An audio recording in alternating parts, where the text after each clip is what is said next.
Ish presidenti Bill Clinton me këtë rast ka thënë se është i lumtur që ka ndërhyrë në Ballkan dhe kjo ndërhyrje po sjell rezultatet e veta, duke aluduar kështu në pavarësinë e Kosovës.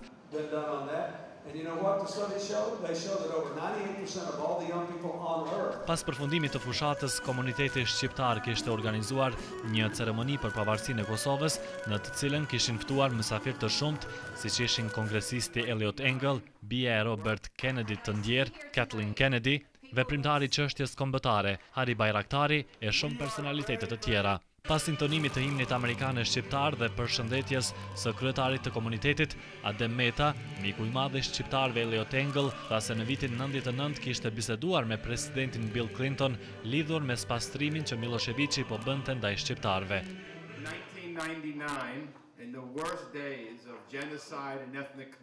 Engel kujton kohën kur Bill Clinton kishte vendosur të ndalte forcat serbe.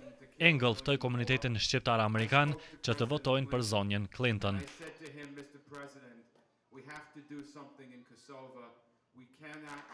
Pavarësinë e Kosovës e përshëndeti edhe Kathleen Kennedy, bia e Robert Kennedy të ndjer, e cila tha se është e lumtur që e sheh të gëzuar komunitetin.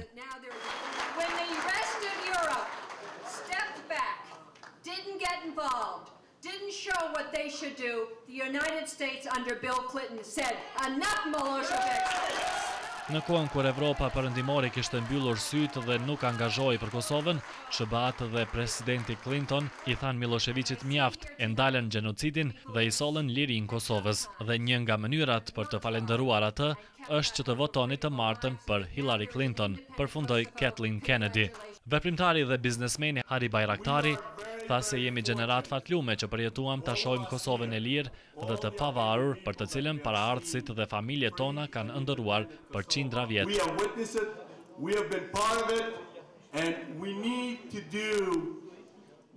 Ne u bëm dëshmitar, ishim pjesë e saj dhe tani duhet të bëjmë çdo gjë që është e mundur për ta bërë Kosovën të suksesshme, tha Bayraktari.